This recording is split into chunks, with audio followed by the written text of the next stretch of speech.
agenda right here, John. Okay, I'll look to my clerk for a roll call.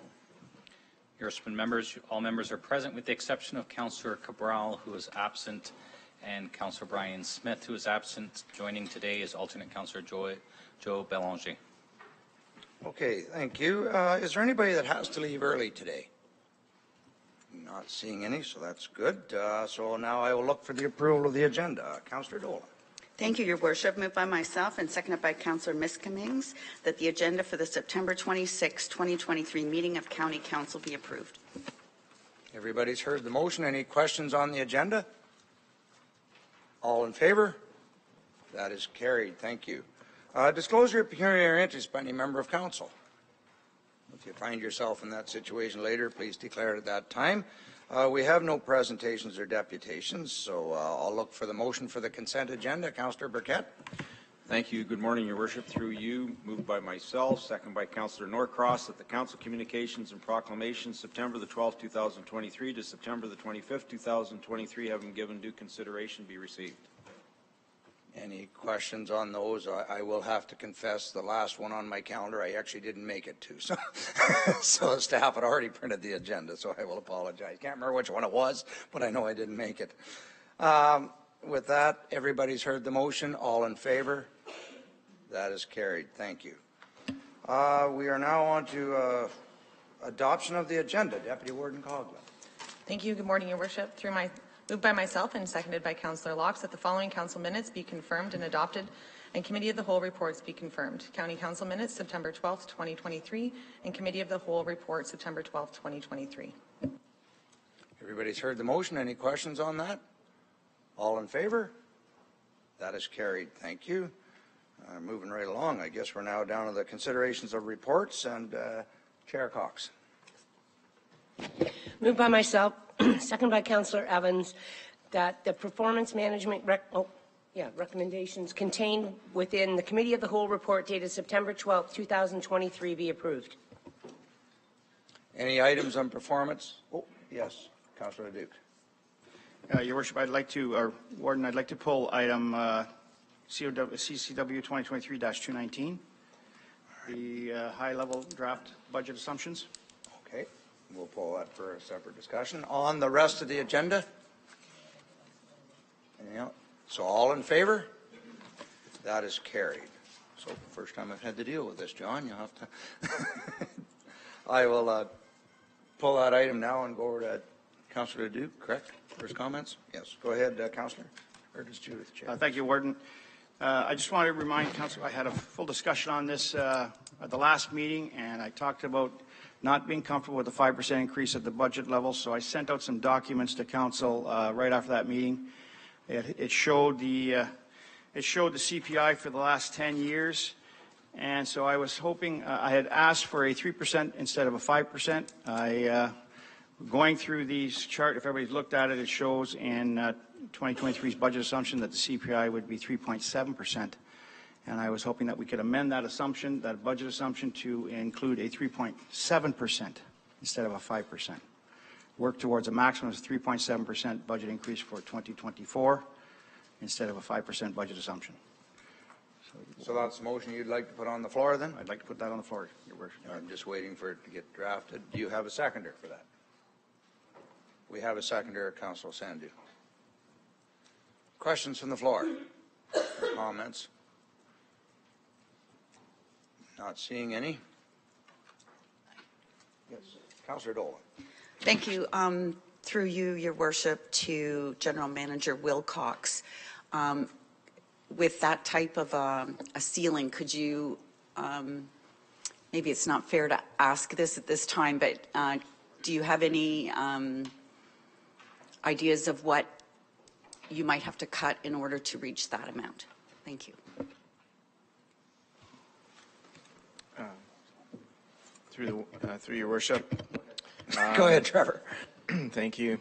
At this point in time, there are a number of different options for achieving that. We would have to look at the level of debt and potential reserves that would be used, and then potentially options for service cuts.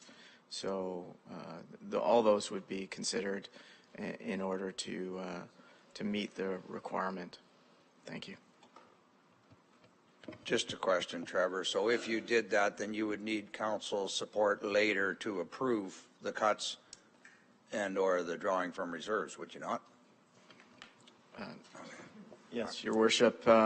As far as service cuts, we would not put those in place without prior authority from council. So we would have to bring options forward for achieving the budget and bring those to council for approval should we need to do that. The first things that we would do is we would leverage what we can in terms of non-impacting financial impacts. It will increase the debt. It will decrease our flexibility in operating balance, which is the main impact that I'm very concerned about because of the inflationary impacts on our expenses. Thank you. Okay, thank you.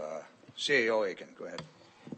If I may, Your Worship and Council, I think we have an executive budget meeting today that's probably going to go late tonight. Sorry, folks, to try and bring something to council that could be a reasonable consideration given the strain on the county services and the things that are required right now in the region. So while I do realize this report's important because it sets a number of budget assumptions, the real discussions with council in terms of details on what could be done or what could be cut will take place at the budget meeting, and of course the decisions that follow afterwards with respect to approval of the budget, Your Worship. Yeah. Interesting article, if you looked at It Really Matters the other day, from one of my Ramirez citizens criticizing how governments do their budget. By trying to set a target and then hitting the target is not how you deliver services. You look for efficiencies within your organization and you deliver those services as efficient as possible, and then you look at what the outcome is at the end.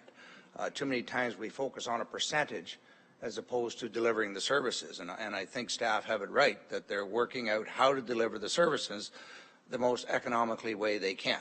And to put a target limit is the wrong way for governments to do budgets. Deputy Ward. Thank you, Your Worship. More of a procedural question. Is this a reconsideration? I know that the floor has dealt with this, but it's only 0.7% off of what was asked at our last meeting. So I'm just curious if this is being a reconsideration or not germane. We'll go to John. And that is a great question. And Your Worship and members, it's not a reconsideration only because council has not approved the budget or approved this item. And go ahead, Councillor Leduc. So I just want to reiterate exactly what you said, that we strived for efficiencies. And what we've done here is we've set a target of 5%. In the report itself, it sets a target of 5%. So I'm setting a target, I'm asking for a target 3.7%, looking for efficiencies, looking for staff to look at efficiencies to drive our services. I don't believe we need service cuts at all. We're talking 1.3% difference from the 5 to the 3.7. And if you look at the overall graph, the second phase of it talks about our reserves being 184% above what they were 13 years ago. So I think there's room. I think there's room to find efficiencies. If you just stay with what we did for reserves and instead of increasing them, we might be able to manage that 1.3% pretty quickly. So I'm just saying that I think there's ways to do this, and I ask, maybe Warden, through you, I could ask the staff, is it something that maybe we say defer this report until you have your executive budget meeting to see if there is a way that we could construct a budget that comes in line with something like that? Like, this is a high-level assumptions. So there's not really any data to it. There's no theory to it other than high-level assumptions looking at what we've seen. We go on the report based on the fact, in the report it talks about CIP being the driving force for the 5%. But when you take CIP out, it's 3.7%. For the 8 out of the 10 years we did budgeting here at the county level, 8 times we were above CIP level. So CPI, sorry, CPI, yeah, sorry. Sorry, I'm thinking of our program in Bradford. Anyway, so I'm just saying that I think there's an opportunity to have this, and I would say, you know, work to 3.7 to a maximum ceiling of 5. We had to. I would be with that, but I'm wondering, I'm asking staff if they would look at a deferral maybe to have that executive budget meeting and see if they can come back with a further report to this. Okay, I've got several questions. I'll start with Councillor Cox, and I've got Norcross, Fryer, Greenlaw.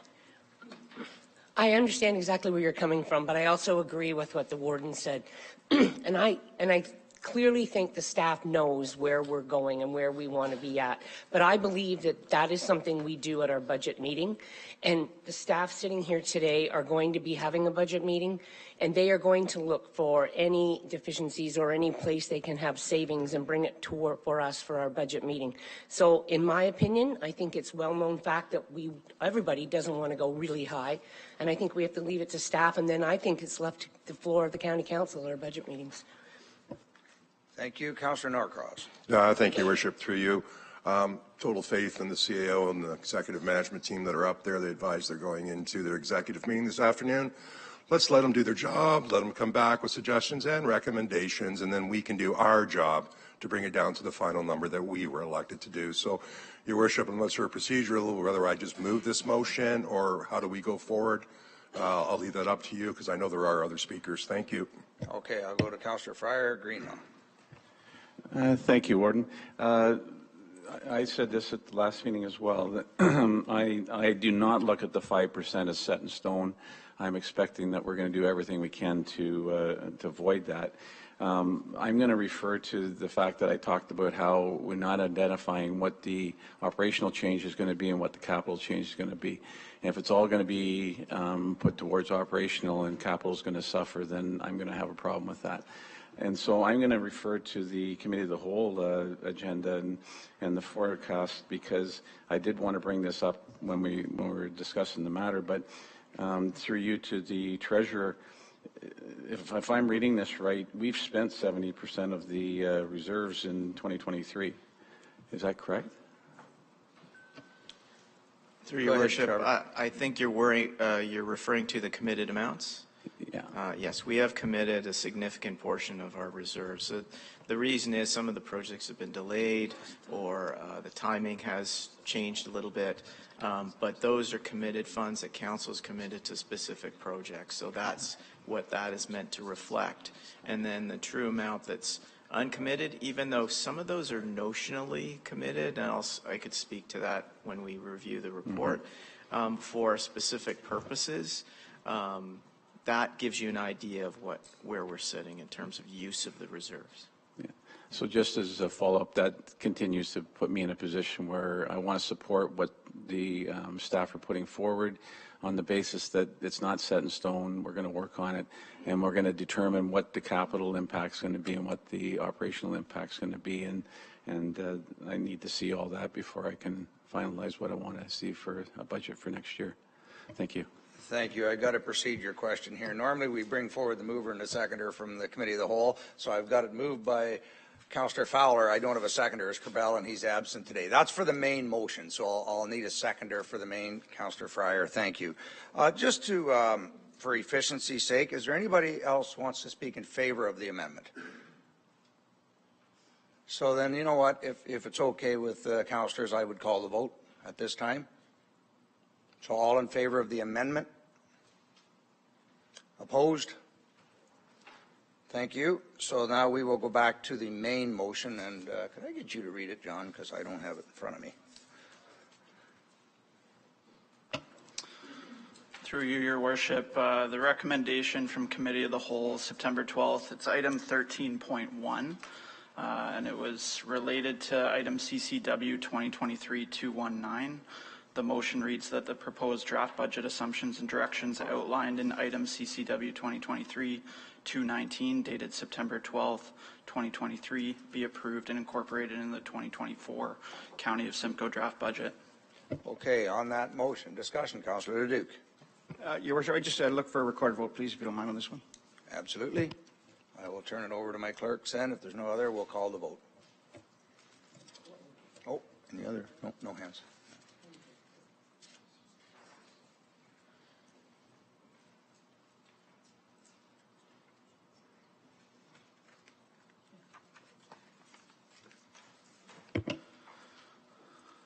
Okay, so the motion I just read out Councillor Leduc has called for a recorded vote, and I'll start with Councillor Leduc, and I'll ask each councillor verbally to indicate yay or nay, starting with Councillor Leduc.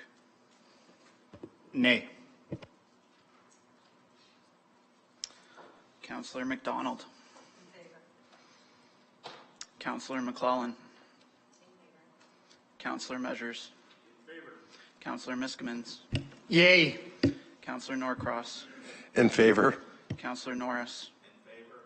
Councillor Rawson. In favor. Councillor Sandu. No. Alternate Councillor Belanger. In favor. Councillor Michael Smith. In favor. Councillor Snell. In favor. Councillor Vince Stavern. In favor. Councillor Walker. In favor. Councillor Anderson. In favor. Councillor Bell. In favor. Councillor Burkett. In favor. Councillor Cabral is absent. Councillor Compton. In favor. Deputy Warden Coughlin. In favor. Councillor Cox. In favor. Councillor Dolan. In favor. Councillor Evans. In favor. Councillor Fowler. In favor. Councillor Fryer. In favor. Councillor Gordon. In favor. Councillor Greenlaw. In favor. Councillor Hamlin. In favor. Councillor Locks. In favor. Councillor LaRose. In favor. Councillor Lavoie. In favor. And finally, Your Worship. In favor. Thank you. I have a vote of 29 in favor, 2 against. Okay, thank you. That motion is carried. So now we will move on to Human Services and Chair Leduc. Thank you, Warden. I need time to actually have my computer reboot, so that's why we called a recorded vote. 9.2, Committee of Whole Report, Human Services, September 12th. Resolution that Human Services recommendation contained within the Committee of Whole Report dated September 12, 2023 be approved. Moved by myself, seconded by Councillor McDonald. All in favor? I guess I have to call the vote. Sorry. We've all heard Yeah, the motion. Any items to be pulled in Human Services? Not seeing any. All in favor? That is carried. Thank you, and I don't mind enthusiastic chair. So now I'll go to Chair Dolan. Excuse me. Thank you, Worship. Moved by myself and seconded by Councillor Measures that the Corporate Services recommendations contained within the Committee of the Whole report dated September the 12th, 2023 be approved. Everybody's heard that motion. Any items to be pulled from corporate? Not, then all in favor? That is carried. Thank you. So presentations of special reports, we have none. Presentations of county officers report, none. We have no previous notices of motion, and I don't believe we have any notices of motion today, and we have no closed session. So consideration of bills, if Councillor Norcross would like to do that. Thank you, Your Worship. Through you, moved by myself, seconded by Councillor Burkett, that bills number 7026-23 and 7027-23 be enacted as bylaws of the County of Simcoe. On the bills, questions or comments? All in favor? That is carried. And I'll take the first announcement, I guess, because that's where we're at now. As you're aware, after 34 short years as a municipal service clerk, Daly has decided to retire, and this is his last official meeting here on a county council. So on behalf of county, I want to thank you for your years of service. And I'm sure Natalie's anxious with a to-do list for you. I understand you've got a new place you're working on, and you'll be able to enjoy some more time with her and your 3 sons. I certainly will miss you, my friend.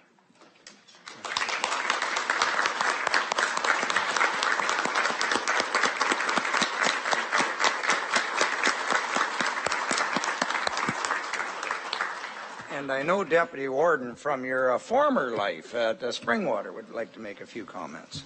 Thank you, Warden. Thank you for the opportunity. I just wanted to be remiss in not adding that I've been fortunate to have been working with Mr. Daly for 10 years now.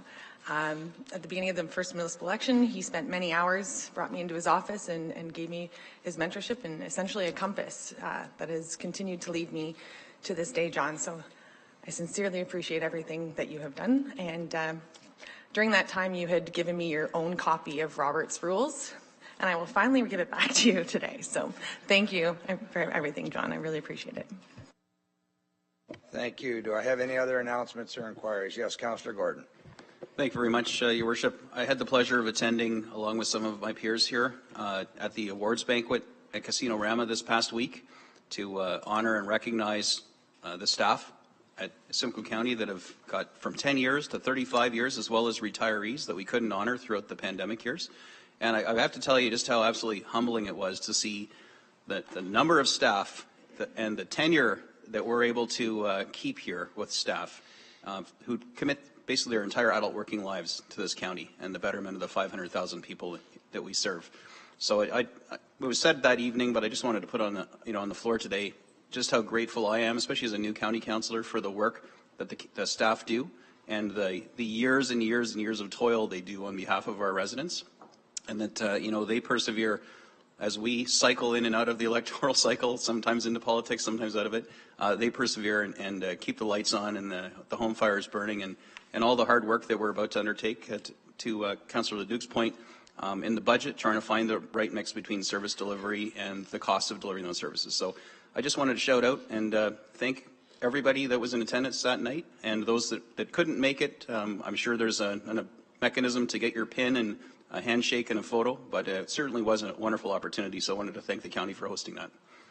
Thank you for those kind words. It is quite, 35 years we've had some employees here at Simcoe County. And in fact, I met an employee last week that's 37 years here at Simcoe County. So just outstanding. That's well past full pension. If I'm correct, they're staying because they love working here and they love serving the people. So it was a good evening, and thank you for those comments. Any other announcements or inquiries? Okay, with that, I will go to, hang on here, confirmatory bylaw with Councillor Norcross. Thank you, Your Worship. Through you, moved by myself, seconded by Councillor Bell, that bill number 7028-23 be enacted as a bylaw of the County of Simcoe. Everybody's heard the bylaw. All in favor?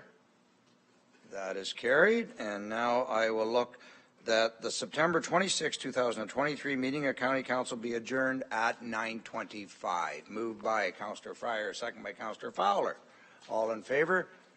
That is carried. And I told John at his last meeting, so he has to announce me out. So I will go out and we'll reconvene Committee of the Whole at 9:35. All rise.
Okay, folks, I'm showing 9:35.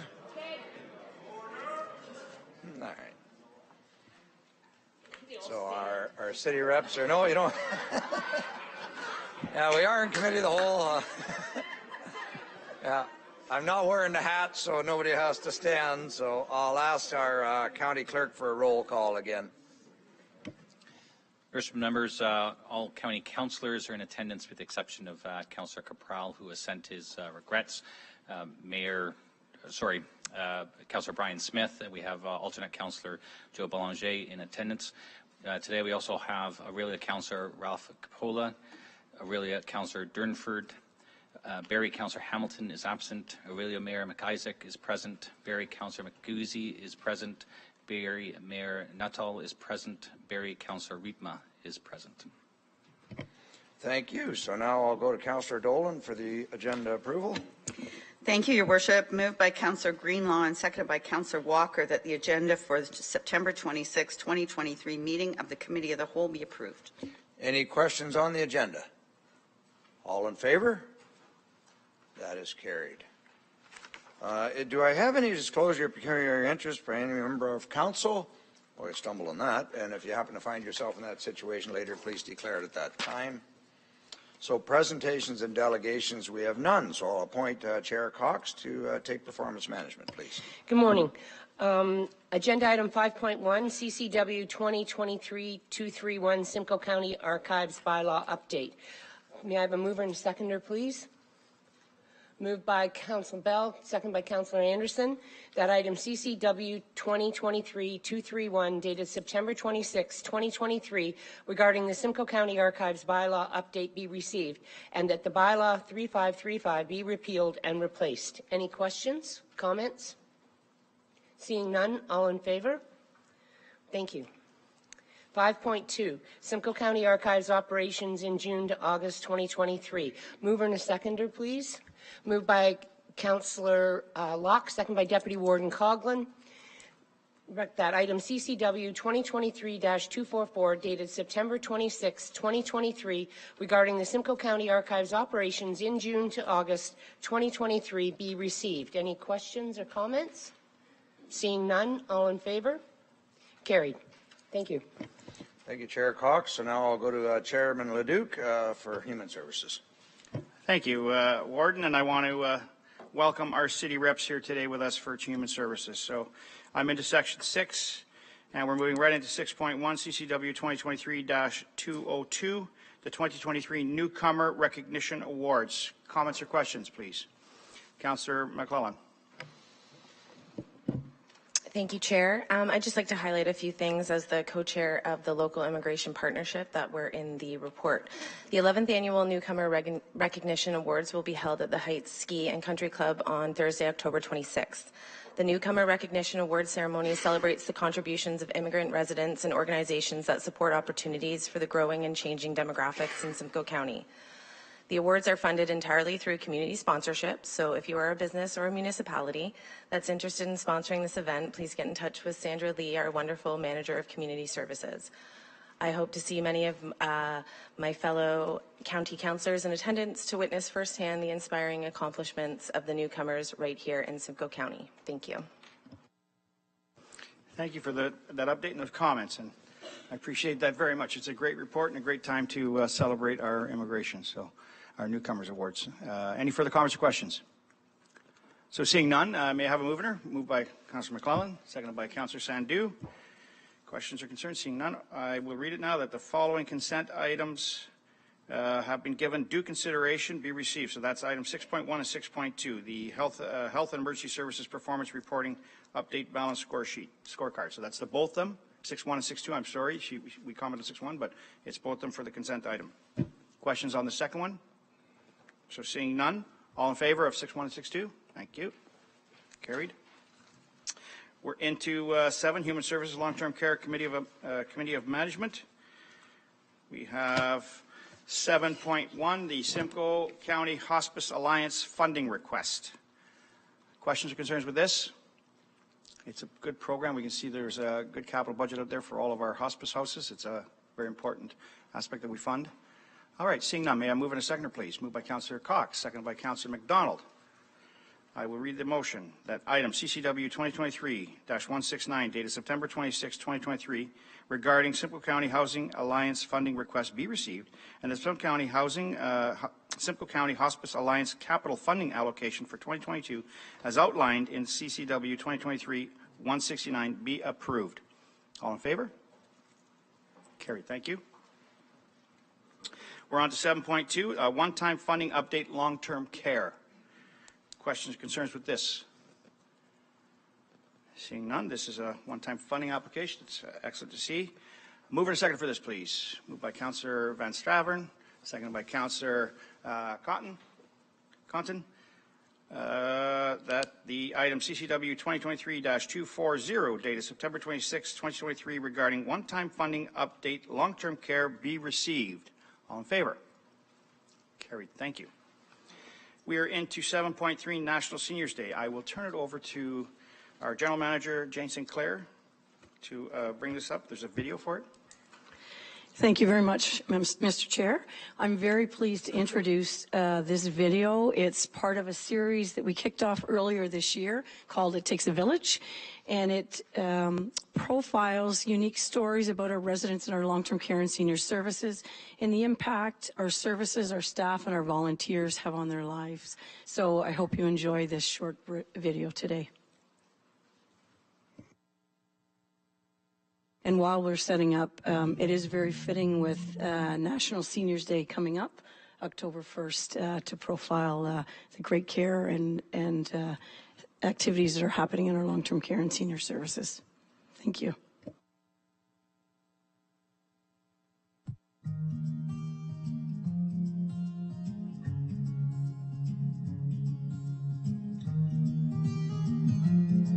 We came from Holland, my husband and myself. We were married 1 week. We came from Holland and we immigrated, and we were posted by a farmer in Saskatchewan. So we stayed there for 3.5 years, and that's where my son was born, Saskatchewan, in Prince Albert. And on Wednesday we got married, and a week later we were on the boat. And we thought we had the honeymoon on the boat. What do you think? The men on one side and the women on the other side.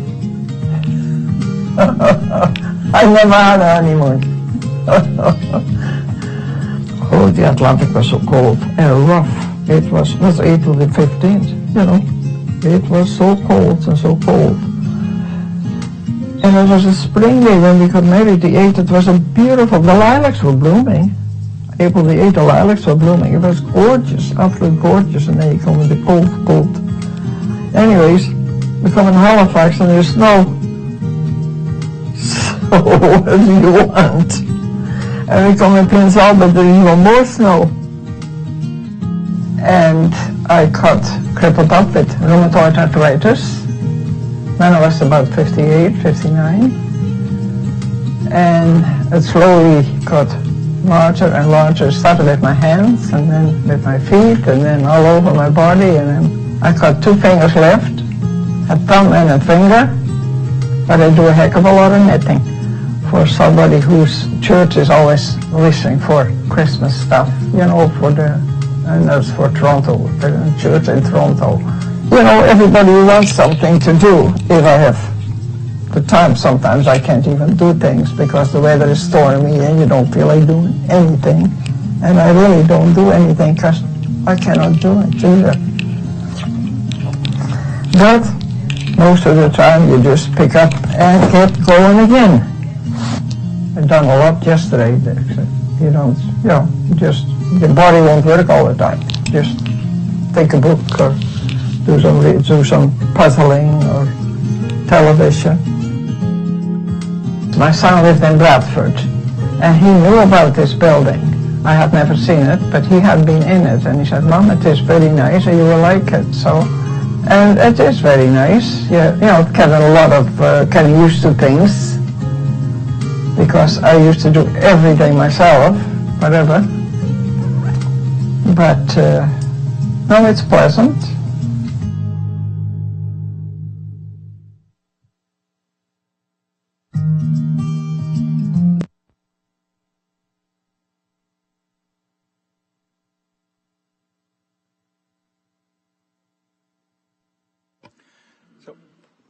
Thank you. Oops. Thank you, General Manager St. Clair. I want to give you a round of applause for that. I mean, that was a beautiful video to see. Can we give... Thank you for doing what you do, because you know what it is about our seniors, and it's a wonderful... would you like to say anything?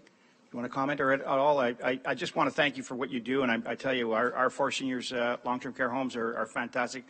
I've just had the emotional thing about moving my parents into a home, so it hits home when you see those things. So I really thank you for what you do. So anyways, we'll stop that.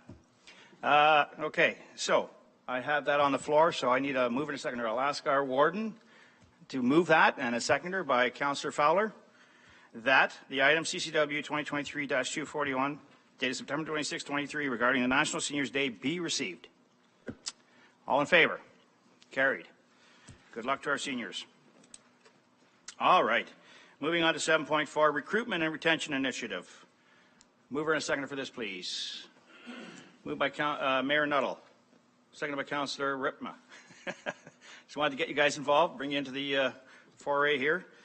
Question, concerns with this? Councillor Blanchet. Thank you, through the chair. I just wanted to make a comment that I wasn't aware of the level of recruitment and retention initiatives. Clearly, it's working. I was at the award ceremony, and I echo the comments from the other councillor. And I intend to share this document with our CAO in Wasaga Beach if he hasn't already received it. Thank you. Yes, thank you for that. Yeah, it's a great program. So, Councillor Gordon. Just carrying on the theme, one of the challenges I think we all face in our municipalities that we're fishing from the same pond to attract talent into our organizations, which is actually one of the defining things that makes the county such a powerful and compelling entity as an upper tier, rather than us all replicating and building our own silos and trying to do the same thing. But I guess we don't have to worry about being weighed and measured anytime soon with the about face on the Regional Government Review version 2.0. But I guess the key takeaway here is that the retention initiatives at the county, to me, are second to none, and we're actually trying to model those in our own municipality by increasing, our ability to pay people more, which is the offset is that that's going to cost people more, and trying to attract that kind of tenure that we see at the county. And we're actually going for the title of being an employer of choice, which, maybe that just means that we've got, a multi-barbed hook in the pond water rather than a single barb. And that's going to be a multi-year initiative, and is a lot of work by HR departments. So I can see what the county is doing now and has already done, and it's clearly working. So that's another sort of incentive for us that this is possible, even though we're all competing for the same resources in our municipalities. So I just wanted to, again, thank the staff for what they're doing on this, and it's a lofty goal. And from what we just saw, it appears to be working, but it's one of those things you can never take your foot off the gas pedal. We need to keep attracting people into this kind of service, especially in the long-term care and the health services, but really I don't know that there's any one area that's more important than the other. But this report was well done, and really it just emboldens me as we get into our own little budget session in our municipality to keep the pressure up to become that employer of choice and to make sure that we're attracting and retaining talent like we see at the county level here. Thank you for that, and I hope you become a player of choice, because you know what, it's difficult, but we live in a great place called Simcoe County, and I think it's a place that we should highlight as a place to come and live and work, and play, because that's what it's all about here in Simcoe County. Okay, seeing no further comments, I have the mover and seconder. So I'll read the motion that item CCW 2023-242, dated September 26, 2023, regarding the Recruitment and Retention Initiative be received. All in favor? Carried. Thank you. 7.5, we have long-term care preceptor resource and education program in long-term care funding opportunities. So questions or concerns with this report? All right, seeing none, mover and seconder, please. Moved by Councillor Gordon, seconded by Councillor Laux. That item, CCW 2023-252, dated September 26, 2023, regarding long-term care preceptor resource and education program in long-term care funding be received, and that staff recruit a temporary full-time student placement coordinator with the funding as outlined in item CCW 2023-252. All in favor? Carried. Thank you. We're to 7.6, Age-Friendly Housing Grant Update. Questions or concerns with this one? As you can see, our age-friendly grants are going well. We're moving along with them, and we have some great funding in there, so more room for more opportunities. Mayor Nuttall. Thank you, Mr. Chair. Just a quick question on, on the grant itself.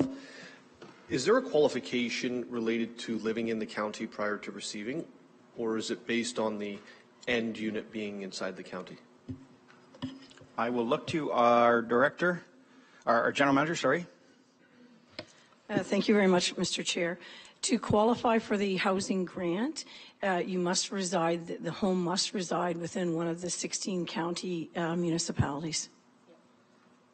Is that the, imagine for a second I'm moving out of my place and I'm a little older than I am right now, but I'm in, let's say, Newmarket, and I'm moving into Bradford because Bradford's a better place.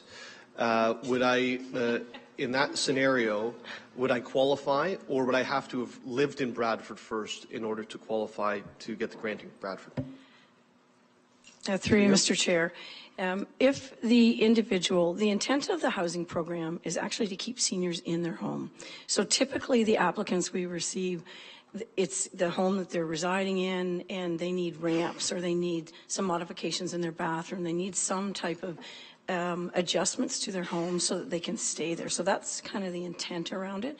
However, in the scenario, if someone was moving from Newmarket and they purchased a house in Bradford, and they owned that home and they needed some modifications to stay there, a ramp, for example, they're in a wheelchair, they needed accessibility into the home.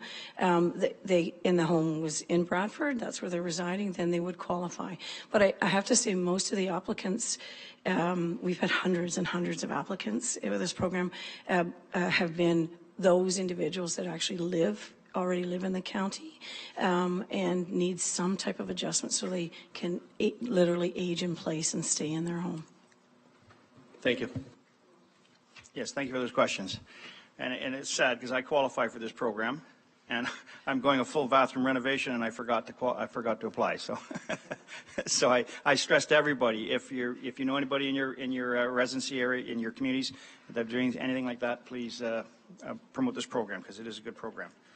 All right. So did I get a mover and second for this yet? Further comments or questions? Seeing none. So I need a mover and a seconder, please.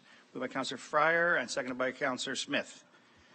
That the item CCW 2023-255, dated September 26, 2023, regarding an age-friendly housing grant update be received, and that staff utilize uncommitted age-friendly reserve funds from both the housing and municipal grant programs in future years for approved projects in either the age-friendly grant program. All in favor? Thank you. Carried. We are now into Human Services County Housing Corporation Board meeting. We need to recess the committee of whole. So, and I'll read who's available to be in this board. It's the board meeting, the Simcoe County Housing Corporation Board. So, Warden Clark, Councillor Corbell, Councillor LaRose, myself, Councillor McDonald, Councillor Miskinen, Councillor Rawson, Councillor Sandu, Councillor Smith, and Councillor Michael Smith, so Brian Smith, Michael Smith, Mayor Nuttall, and Deputy Mayor Robert Thompson, and Aurelia Councillor Jay Follis are members on this board. So, may I get a mover and seconder to recess the committee of whole? Moved by Councillor McDonald, seconded by Councillor Measures. That the committee, the council committee of whole recess at 9:54 to convene a meeting of the Simcoe County Housing Corporation. All in favor? Carried. Thank you. Give me a second to call up my agenda. So I will call call to order at 9:54. Approval of the agenda. Mover and a second approve the agenda. So moved by Councillor Sandu and Mayor Nuttall, seconded by Mayor Nuttall, that the agenda for the September 26, 2023 meeting of Simcoe County Housing Corporation Board be approved. Those that I called your name out, all in favor? Carried. Thank you. Adoption of the previous minutes. Any questions or concerns with the previous minutes of the Housing Board? Seeing none, so I'll ask for another mover and a seconder So I'll actually call your name. Yeah, Councillor Smith, thank you. And I will go with Councillor McDonald again. Thank you. That the minutes of the Simcoe County Housing Corporation Board meeting held August 8, 2023 be confirmed and adopted. All in favor? Carried. Thank you. We're into matters for consideration. 5.1, HCB 2023-24, the 2023 second quarter report. And I will actually have the General Manager speak to this, if you don't mind. Through you, Chair Leduc. Simply, this is our business, our report for the second quarter of 2023 for Simcoe County Housing Corporation. The report just walks through the standard tenancy management metrics as well as operation and capital projects. A few things to highlight.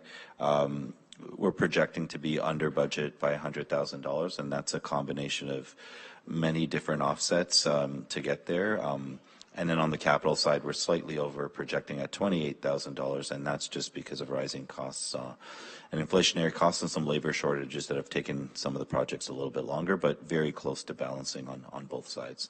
A couple other things to highlight. This is the first full summer where we've re-engaged in our tenant recreational activities and had a series of different opportunities throughout the community, and also continuing to grow the community paramedics program.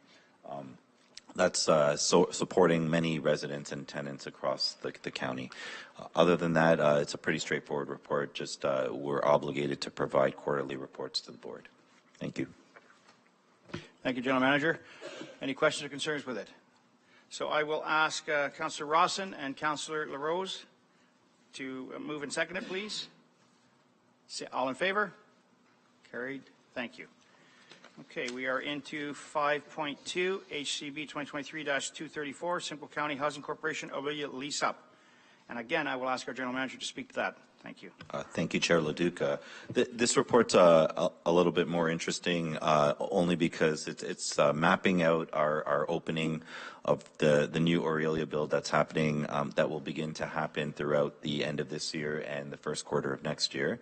A part of that process of leasing up the building is designing a process in order to make sure that there's a transparent process where people can apply and be selected to have an opportunity to move into that community. Additionally, there's a series of new approaches of design in terms of our property management as a service manager that we wanted to update, and we're taking the opportunity through the opening of this building to do. There's a few standing policies that have been in place for over 20 and I've been told even 30 years in terms of how much we charge for laundry and how much we charge for new things like scooter storage and chargers for electric bicycles and electric scooters. So this report kind of walks through kind of a modernization of how to do that.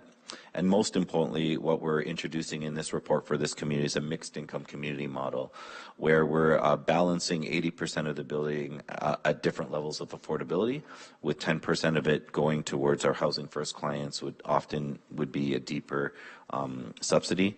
And then Housing First clients are those experiencing homelessness. And then on top of that, the remaining part of the 80% would be a variation of 80%, or trying to average to 80% of the average market rent. The last 20% is where the change happens, and here we're trying to introduce average market and above average market incomes to be allowed to access this building as well. So these are rent rates that are about 100% of average market rent and up to 120% of average market rent. The idea here is to create similar to what County Council had approved with the most recent development that's on tap in the city of Barrie, is a mixed income community that balances all the different needs of that community. It strives to create a healthier community as a whole, also creating a little bit better revenue opportunities in order to address some of our capital costs that have been defunded through different recent legislations. And again, trying at Simcoe County Housing Corporation, we operate sustainable buildings, meaning all those revenues pay for the maintenance and operations and the long-term capital strategy of the building. So the mixed income community, and definitely introducing that 20% above market rent will help with that. There is also one last thing, and that's the just to flag that average market rent at 100% or 120% of AMR is still incredibly affordable. The AMR standard sent by CMHC is quite conservative. So we know that even those last 20% would really target kind of members in the community that we call the missing middle, people who are working but barely getting by, and affordability is a big gap. So this would address that population specifically. The final thing is a policy change as well in this report we're introducing, and these are all policy changes that we want to roll out to the whole corporation of housing, all the different communities, is we're lifting our income limits a little bit. So there is a 60 percentile market target that we try to maintain. And this is basically for two reasons. Allowing people to understand that incomes have been rising, so allowing people with a little bit higher income to access that 20% mark in the building. And secondarily, there's also a change in your asset limits. So as a service manager, by legislation, you can set whatever asset limit for anyone applying for rent geared to income, all the way to the different levels of affordability. And we've raised that asset limit slightly in this report as well, just to keep up with the time and keep us in that 60% target rate as a service manager across Ontario. So those are all the small changes. It is a bit of a report that kind of introduces a whole bunch of different items, but we're using this as the standard that we want to apply across all of our communities at Simcoe County Housing Corp. Thank you. Thank you, General Manager. Any further comments or questions on this report, 5.2? So just a small question, just on the increase of the rates for the amenities like laundry and that. So it will every couple of years be indexed, I see, to the newcomers. But there's going to be no increase for the existing? Like it almost doesn't feel balanced when you're increasing it every other year for those that will come in. Should there not at some point be a phase in for the existing? Through you, Chair Leduc, thank you, Your Worship. I'm going to ask Director Spiewak to answer the specifics on the operations of that plan. Yeah, thanks, Mina, and good morning.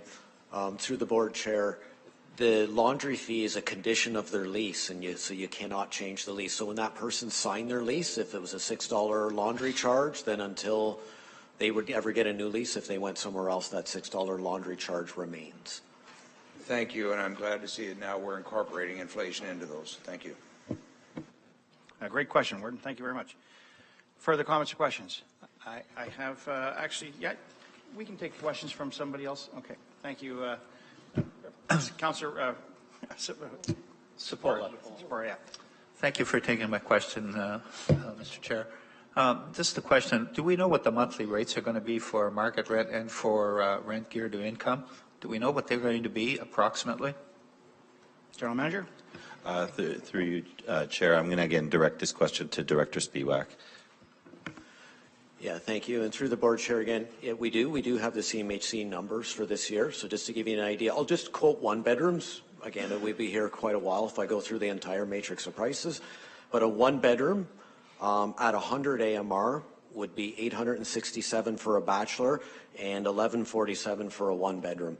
So even at a one bedroom at 100% AMR, that's still quite competitive. To even give you at 120% AMR, a one bedroom is $1,376 and a bachelor is about $1,000.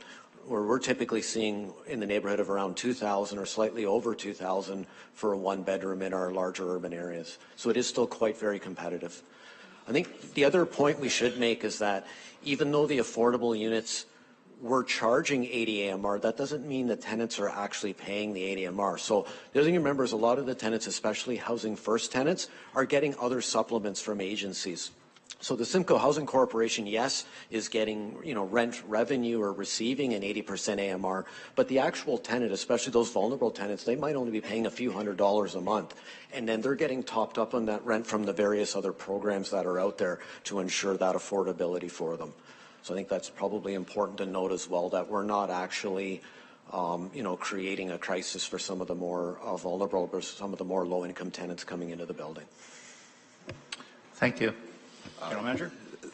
Thank you, Chair. Just to add one last thing with those AMR rates, when you take a look at, and we encourage everyone, and I think we're going to be doing some tours in November of the buildings, the square footage per unit at that rate is incredibly competitive. So when you see the size of the units and the features and amenities, you'll understand kind of like hopefully that this is a very competitive rate as well. Thank you. So, Mr. Chair, if my understanding is correct, you'll be able to, the applications can come from anywhere within Simcoe County, not just Orillia or Barrie or whatever. Am I correct in assuming that? Through the chair, that's correct. It's operated through like our system of applications. So yes. Right. Thank you. Thank you. Okay, so Brad, could you send that report, that list of the AMR rents to all of council so they have it, so they can, when they're out speaking with their residents, they can share some of that information? Yeah, absolutely, no problem. Thank you. Okay, thank you for the questions. Any further comments or questions? This report seeing none, so I'll ask Councillor Miskinen and Warden Clark to move and second this. Okay, thank you. All in favor? Carried, thank you. I think I've got everybody listed now that was here for, in attendance for this meeting. Other matters of consideration? Are there any other matters of consideration for this meeting? Seeing none, okay. There's no confidential reports. Adjournment. So we will adjourn. I need a move and a second, so I'll ask Mayor Nuttall and Councillor Sandu to move and second the adjournment, and we adjourn so that the September 26th meeting of Simcoe County Housing Corporation Board be adjourned at 10:06. All in favor? Thank you. Put that one away. And I am done, Your Worship. We will need a motion to reconvene in the Committee of the Whole, sir. Do I have that? I don't have it on my... So I need a motion. Is it me that does or you?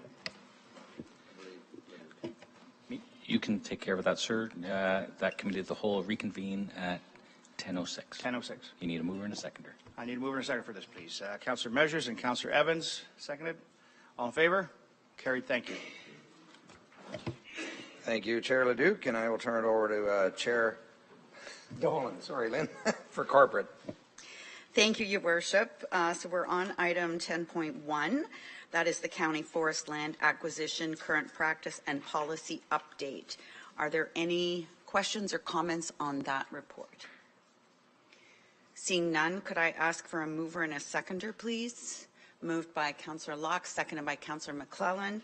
That item CCW 2023-223 dated September 26, 2023 regarding the County Forest Land Acquisition Current Practice and Policy Update be received, and that the revised County Forest Growth, Investment and Protection Policy substantively in the form attached as Schedule 1 to item CCW 2023-223 be approved.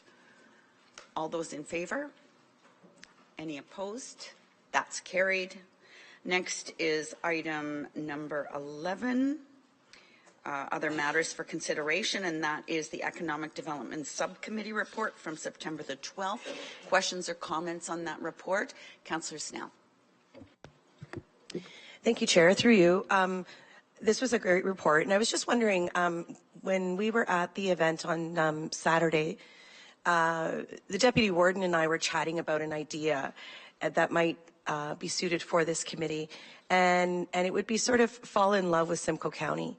I think we have such a beautiful region, especially with fall colors, and there could be an economic development opportunity to drive traffic from the GTA up into our regions, maybe incorporate a fall color contest, and then we could choose some of our unique communities and small hamlet towns where people could go on self-guided tours of some of the beautiful areas. So I just wanted to sort of put the idea out there to see if anybody was interested in sort of moving that forward. Thank you. Thank you. Could I call on Manager Stevenson from Manager of Tourism to respond, please? Thank you very much. Good morning, through you, Madam Chair. That sounds wonderful.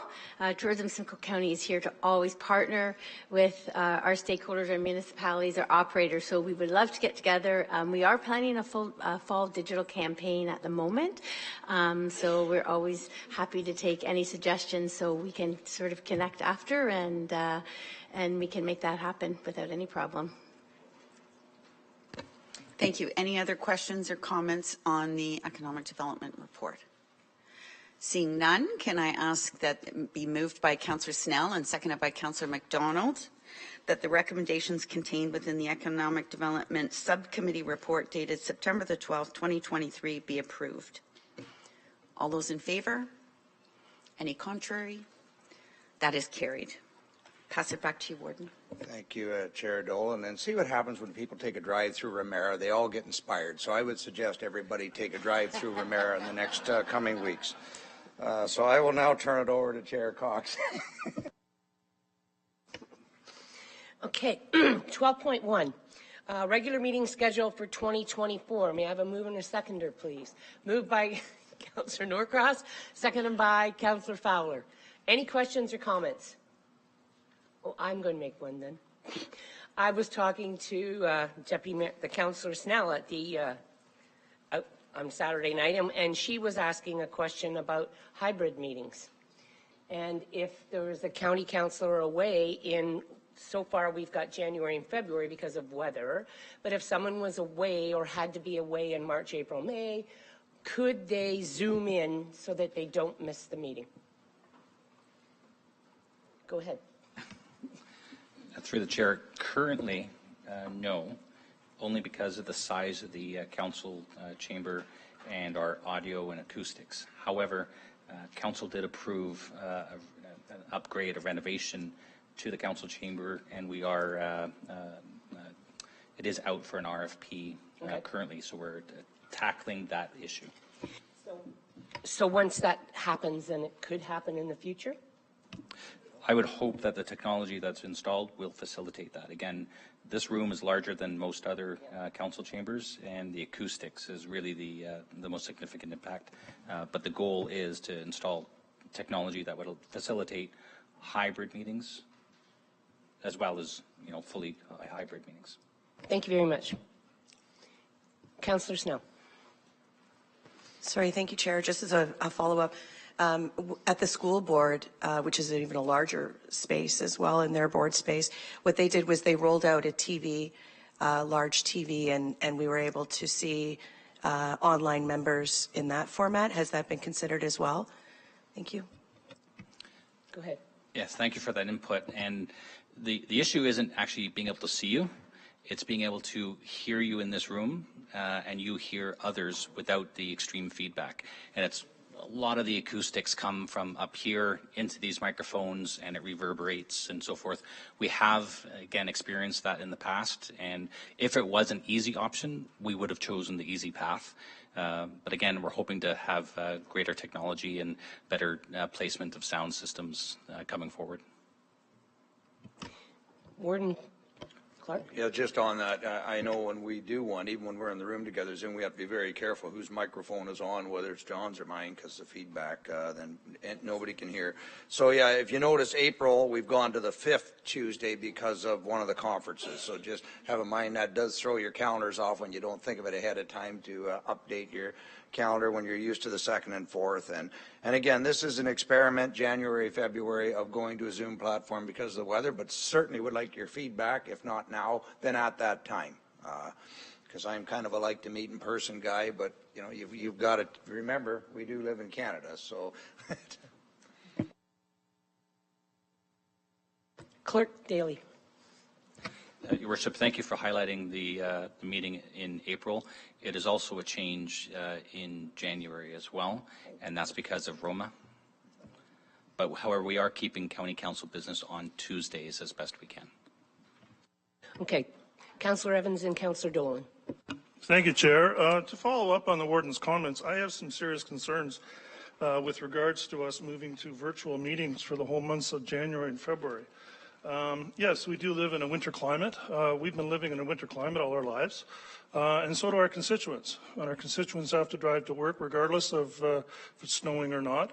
And I think this smacks of exclusivity and privilege, and I have a real problem with this. If we have a weather event and there's a safety issue, of course, we take that into consideration. But to plan for the whole months of January and February, to say that we're going to take exclusivity and say, no, we're going to work from home, first of all, secondly, we provide the service that clears the roads. We're here to represent our constituents. We're here to understand the services and make them better and more efficient. How do we do that sitting at home in front of a laptop? We should be out there driving around like everybody else is. And I think that, we've made a commitment to serve the best interests of our constituents, and being part of daily life like everybody else in this community is something that we should be sacrosanct and something we should take pride in. So my comments on that. Thank you, Chair. Thank you very much. Councillor Dolan. Thank you. I just wanted to thank staff for including the OSAM conference in the calendar this year. It quite often gets missed, so I'm really happy to see it there. Thank you. Councillor Duke. So I'm on the same page as the Warden and Councillor Evans. I too believe we should be in person. I think, with climate change, we could be coming in shorts and a T-shirt. You just never know.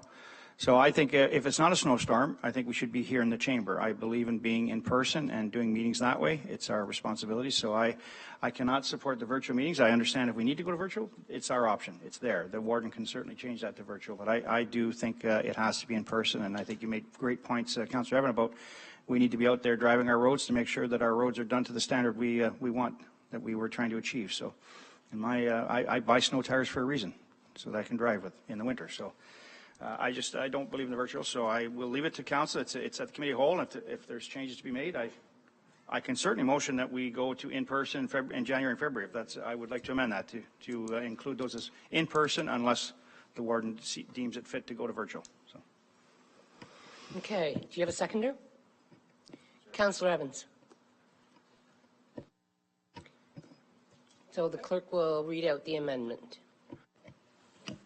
Then we'll vote on the amendment.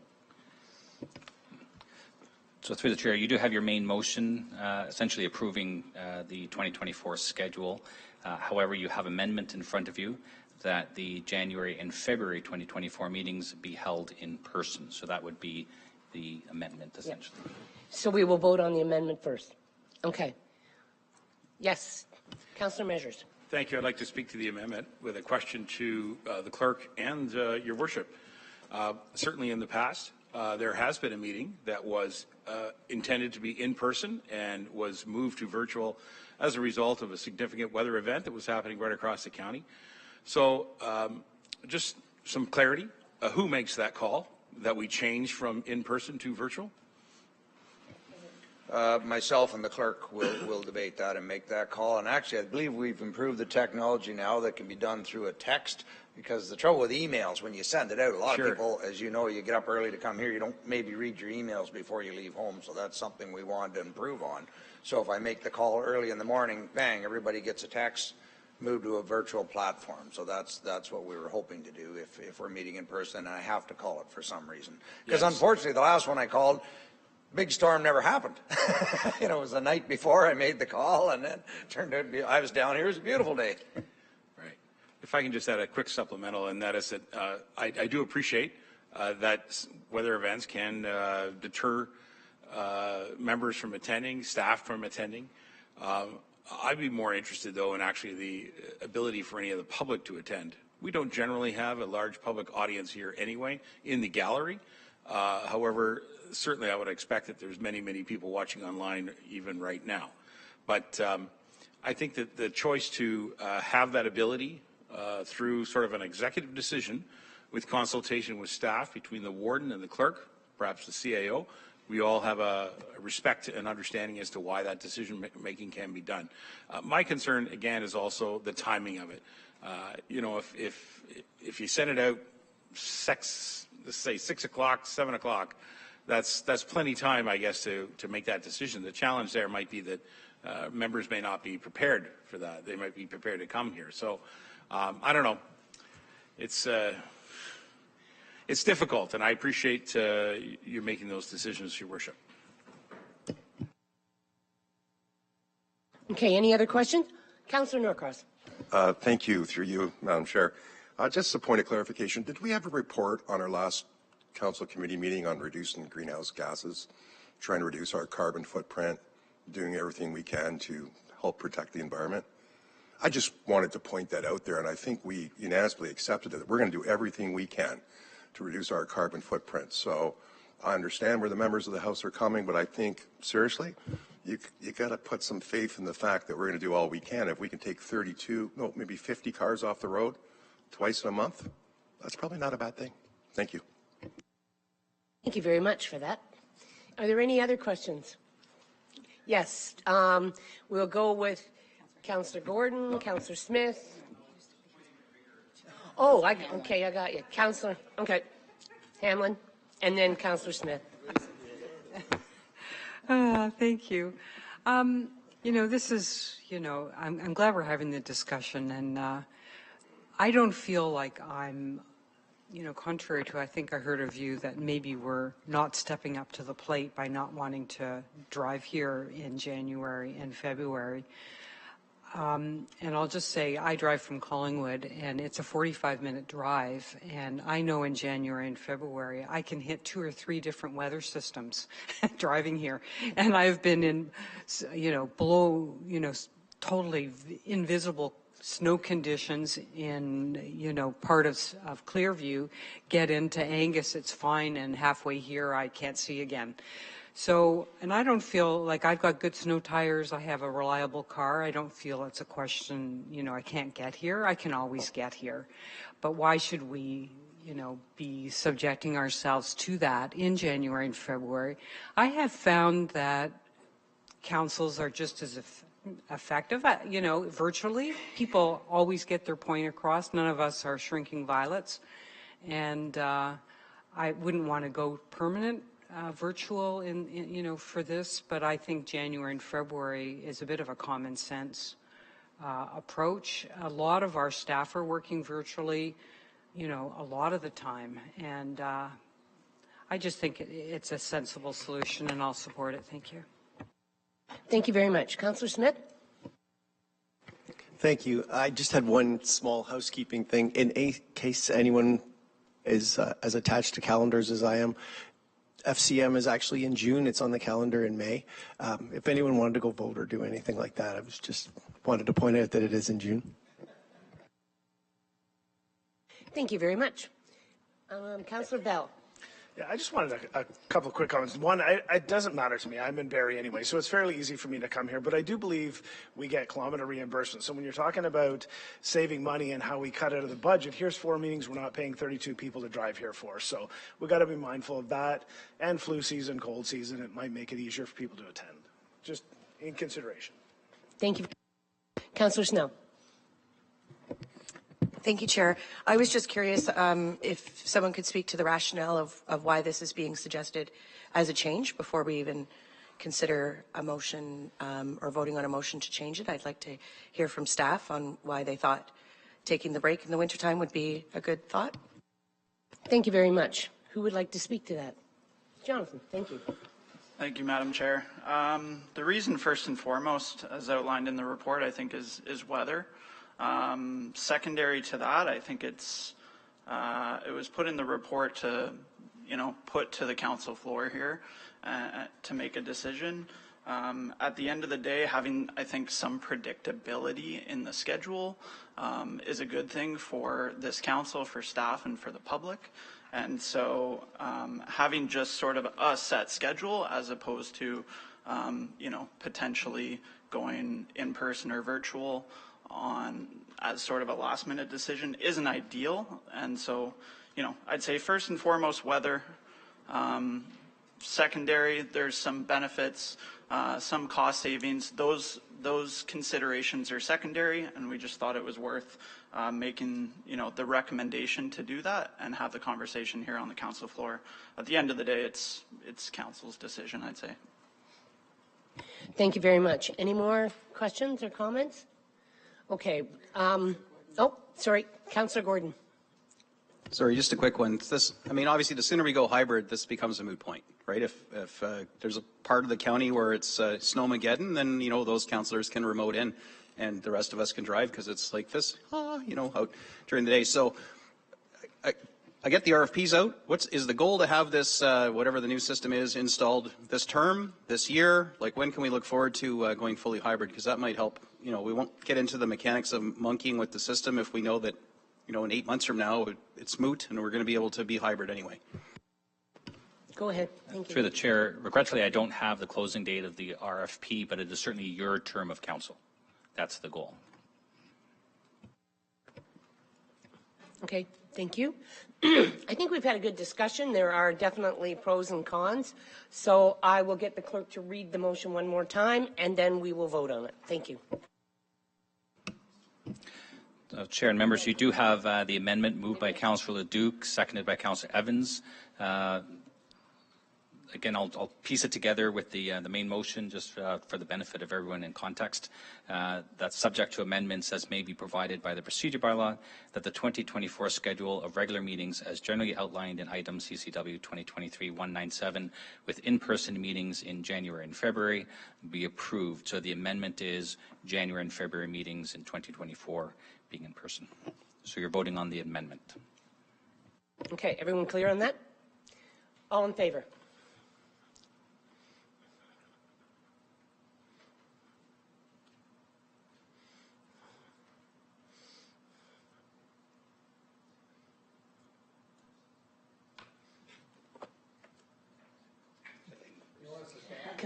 Let me do this. Let me stand for you. Yes.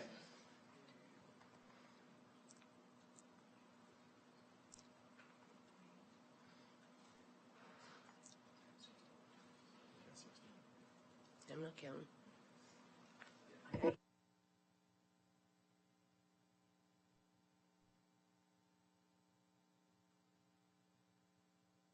Okay, I'm going to ask. I am going to ask you to stand, please. Yes, that will help. The green cards, thank you. And hold them up high if you want. There you go. Oh, I'm not.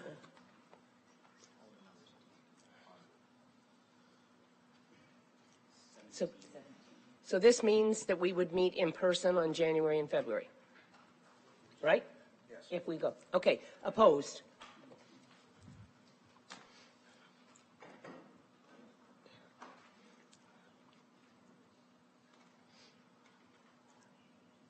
I think it went.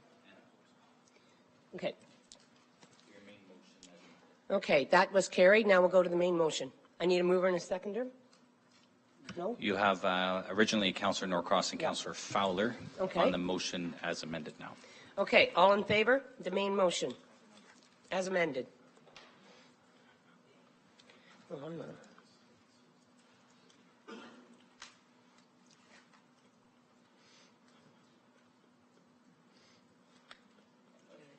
Okay, that was carried. Thank you very much, everyone. So now we will move on to 13.1, 2023 forecast report. I need a mover and a seconder, please, for this to bring it forward. Moved by Councillor Fryer, second by Councillor Locke. That item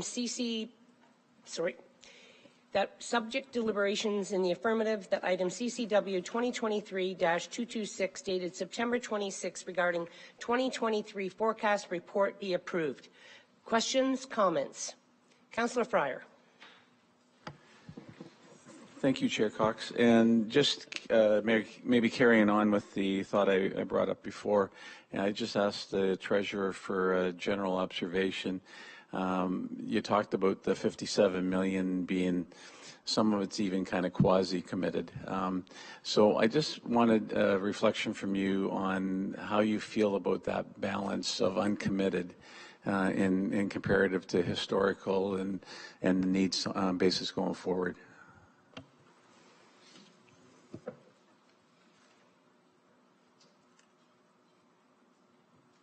Thank you very much, Madam Chair. Thank you for that question. Yes, as outlined in the reserve table, we've shown the full balance minus the committed to provide what we call an adjusted balance. And that's outlined for each reserve. Each reserve does have specific purposes in them. So as an example, the largest reserve with the largest adjusted balance is the waste management contingency. Notionally, that one is set aside for capital infrastructure projects. The ERRC is the obvious one that's coming up that we've been setting aside dollars in anticipation of. However, they've not been committed officially by Council, so we do not set them aside in the commitments. Similarly, we've got roads contingency as well, which is set aside for asset management.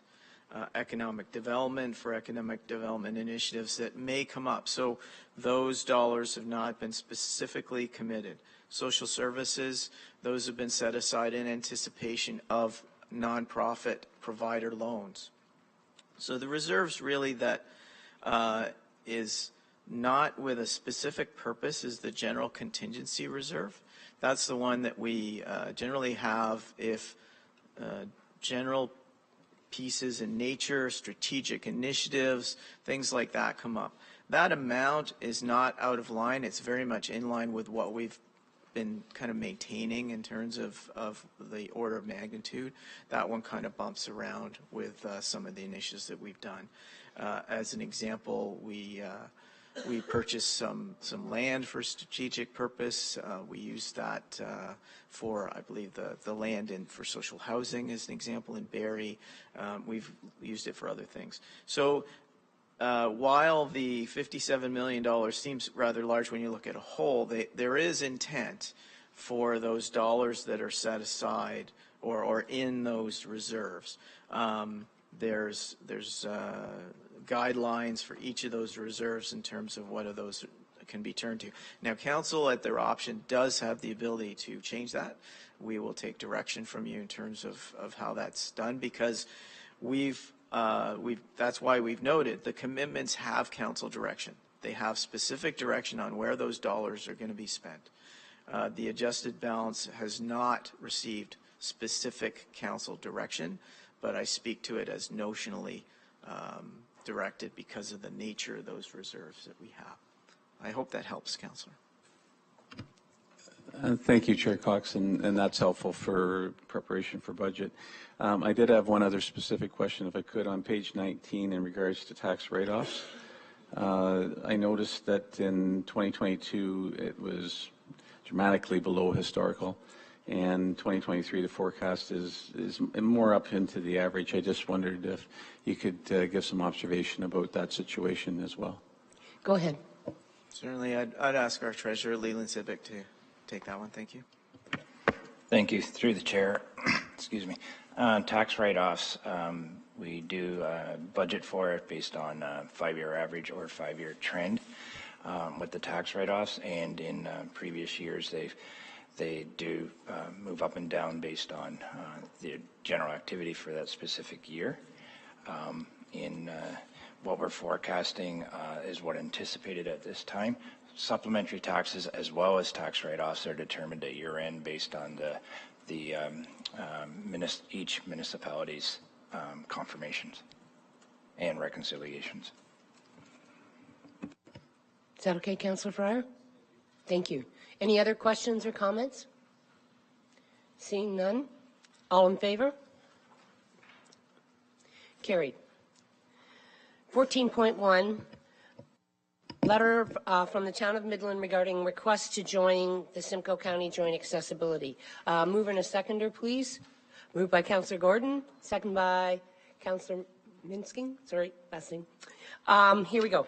That the correspondence dated September 7th, 2023 from the Town of Midland regarding amalgamating with the Simcoe County Joint Accessibility Advisory Committee, AAC, be received, and that staff notify the Township of Springwater, the Township of Tay, the Township of Oromadani, the Township of Agilitoss-Oronto, and the joint AAC membership of the Town of Midland joining the joint AAC.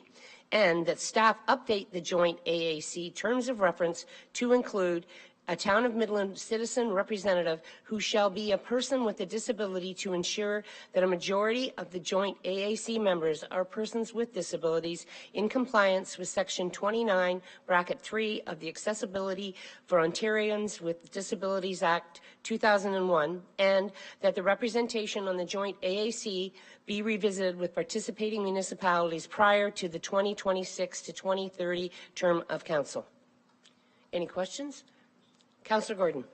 Thank you very much. Just some little background on this. This is twofold. One, it's seeking the efficiency that comes from a joint advisory committee like this rather than us all standing up our own. That being said, we've traditionally had our own, but we are having a really tough time filling our committees this term. I think this probably goes everywhere. Volunteerism in general is down. People are, I don't know, they're interested, but they're not interested enough to participate unless it's Facebook comments. but we're struggling. We are struggling to fill, and this is a required committee, and it's so important to our planning and what we do in our community, and we have a lot of infrastructure things we need input on. So it was a creative idea brought forward by our clerks that, hey, why don't we partner with the county? We didn't even know that was an option. We thought we had to have our own. I mean, we have to have one, but it doesn't have to be our own. So this came before our council and was unanimously adopted, and we've been operating in a vacuum without the input and guidance of an accessibility committee for the past 11 months. So this is a real benefit to us. Hopefully we're going to bring some things to the table and not just be the recipients, but this is an efficiency in working with the county, and it just speaks to why, I mean, really, if anyone else in this House is having trouble getting people on their accessibility committee or keeping it quorum, it might make sense for us to collectively look at just doing this all together, because there's strength in numbers, and certainly the staff here can bring a lot more information when we've polled other communities and working independently. So what we're asking for here is pretty well laid out. The report nails it. But I just want to give you the background as to why we're doing this. We've just been unable to fill a committee and get quorum, and we require this committee. It's absolutely required. And as the birthplace of David Onley, clearly a champion of accessibility in the province, it's a bit of a black eye for us to be not having an accessibility committee in our community. So I'm seeking the House's support today to allow us into the fold, and probably encourage anyone else who'd like to avail themselves of this committee. I know staff might be raising an eyebrow at that specter of extra work, but I think it really just makes sense because it's something that impacts us all equally. Thank you very much, Councillor Gordon. And Warden Clark. Thank you. I do support the motion on the floor. My concern is we're soon going to have more municipalities involved in a cooperation than we have actual members on the committee. And because we too in Ramera had the same problem for years, we were under 10,000. We didn't have to have a committee. We had to have a public meeting, and nobody, and I mean nobody, showed up at those public meetings other than the council members dropping in on, yeah, how's it going?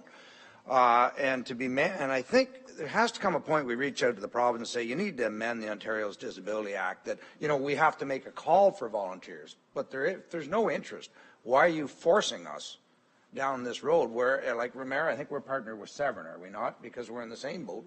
We made a call for volunteers and got none, and made a second call for volunteers and got none. And I think the only member we send is a council member, because there was no interest in my communities, and yet we're mandated to do this. So at what point do we reach out and say, maybe through AMO, that, as long as we make a call out for volunteers, then we only need a committee if we can actually get folks that are interested, because it starts to get, you're mandated to do something, as you said, and you can't achieve those numbers. So I'm not sure if we're there yet, but it's something I think we need to look at.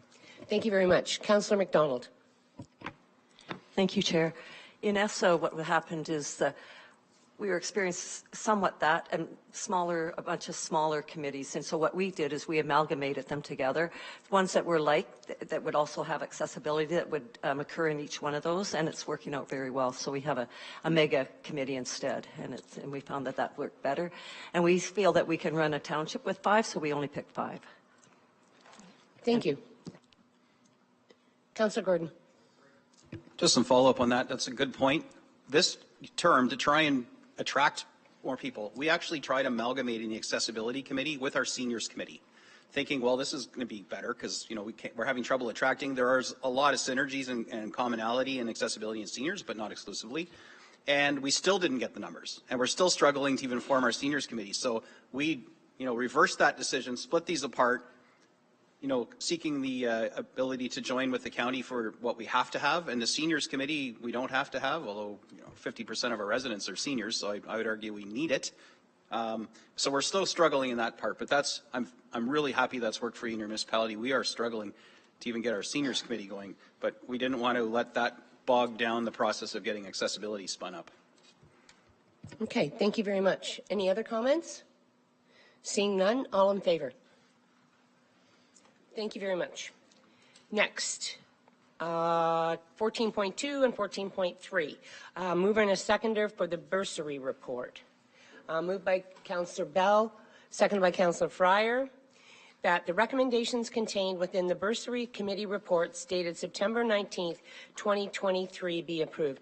I must comment that I think it's wonderful that we had so many applications, so many students, and I did hear a comment from one of the applicants saying it was very nice that it's not just your first year, it's in your continuing years. So there were quite a few extra people who could apply for that. Anyway, any other comments? Seeing none, all in favor? Thank you, and thank you, committee. Okay, back to you.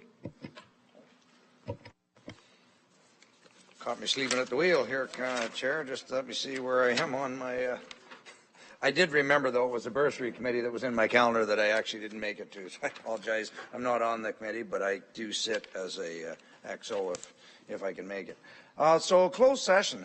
Everybody's seen the report. Is there any desire to go in camera to discuss any of the options? I am not seeing any, so then I would go to the motions. So I guess I start 15.2. So I'll look for a mover and a seconder for item 15.1, moved by Councillor McDonald, second by Councillor Anderson, that the direction in camera contained within confidential items CCWs 2023-212 regarding the proposed or pending acquisition or disposition of land by a municipality or local board be voted upon and approved in accordance with section 239(6)(b) of the Municipal Act. All in favor? Any opposed? That is carried. Next, the direction in camera contained, I need a mover and a seconder for the next item. Councillor Gordon, second by Councillor Bell. The direction in camera contained within confidential items CCW 2023-235 regarding a proposed or pending acquisition or disposition of land by a municipality or local board be voted upon and approved in accordance with section 239(6)(b) of the Municipal Act. All in favor? Any opposed? That is carried. And lastly, mover and a seconder for 15.3, Councillor Anderson, second by Councillor Laux. The direction in camera regarding confidential items CCW 2023-237 dated September 26, 2023 regarding the proposed or pending acquisition or disposition of land be approved and voted upon in accordance with section 239(6)(b) of the Municipal Act 2001 as amended. I guess there was no amendment. All in favor? Any opposed? That is carried. So now I'll look for an adjournment that the September 26, 2023 meeting of the Committee of the Whole be adjourned at 10:42. Moved by Councillor Measure, second by Councillor Fryer. All in favor? That is carried. And in light of our discussion earlier, could I have the Governance Committee just come up for a quick huddle here after the meeting, and we'll decide whether we're going to go virtual or in person. So if you could come on up. Thank you, everybody.